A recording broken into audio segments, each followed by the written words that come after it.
ketma-ketlikning supremumi va infimumi. Ketma-ketlikning qiymatlari to'plamining aniq quyi chegarasiga ketma-ketlikning aniq quyi chegarasi infimumi deyiladi. Ketma-ketlikning qiymatlari to'plamining aniq yuqori chegarasiga ketma-ketlikning aniq yuqori chegarasi supremumi deyiladi. Buni qanday tushunamiz? Demak, mana bu chiziqlar ketma-ketlikning xatlari bo'lsin.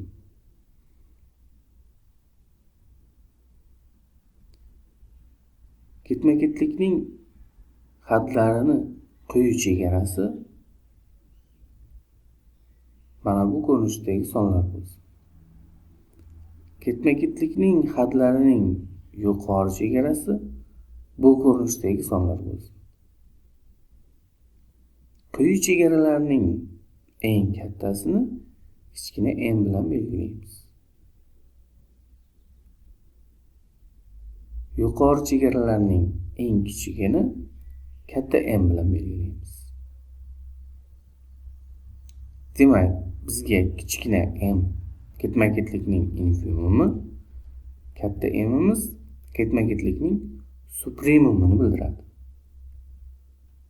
Va mana bu ko'rinishda belgilanadi.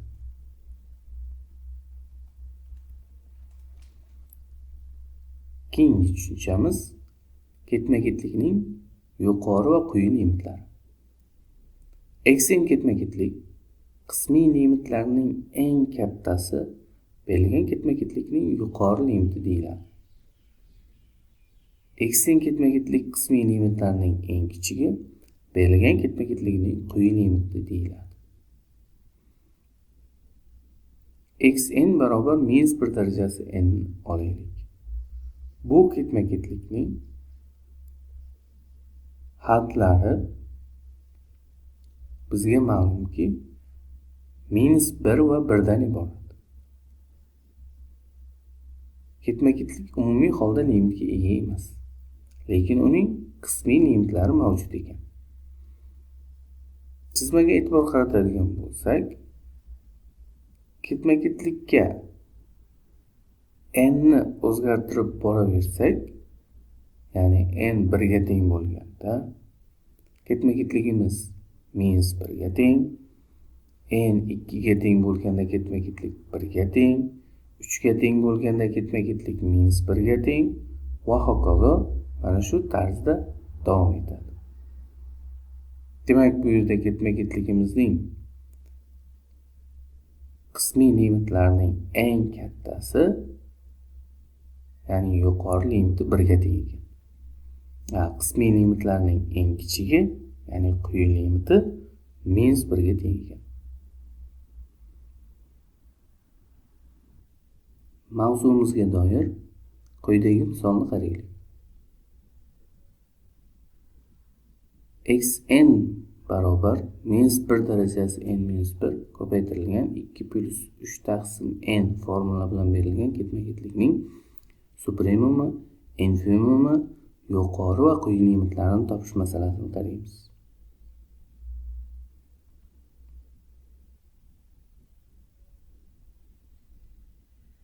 Dastlab berilgan ketma-ketligimizning qismiy limitlariga e'tibor qaratamiz.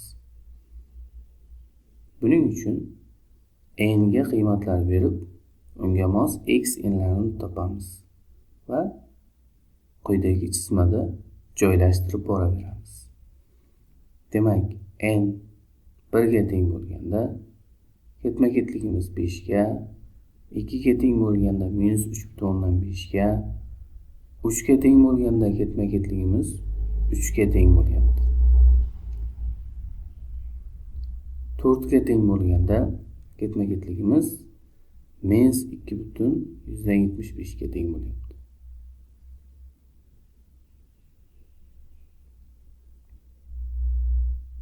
5 ga teng bo'lganda ketma-ketligimiz 2,6 ga teng bo'lyapti. n 9 ga teng bo'lganda x9'imiz 2,33 ga.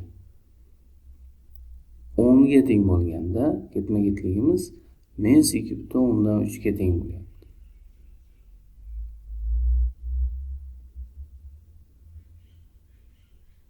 n ga qiymatlar berib boraversak, ketma-ketlikning hadlarida bir xil o'zgarish qiymatlarini ko'rishimiz mumkin. Demak, ketma-ketligimiz toq nomerli xatlarda 2 ga intilyapti. Juft nomerli xatlarda ketma-ketligimiz minus 2 ga intilyapti. Demak, ketma-ketligimizning yuqori limiti 2 ga teng, ketma-ketligimizning quyi limiti minus 2 ga teng ekanligini ko'rishimiz mumkin. Ketma-ketlikning suprimumi va infimumi haqida nima deyishimiz mumkin? Chizmaga e'tibor beradigan bo'lsak, ketma-ketlikning suprimumi deganda uning yuqori chegaralarining eng kichigini olishimiz kerak.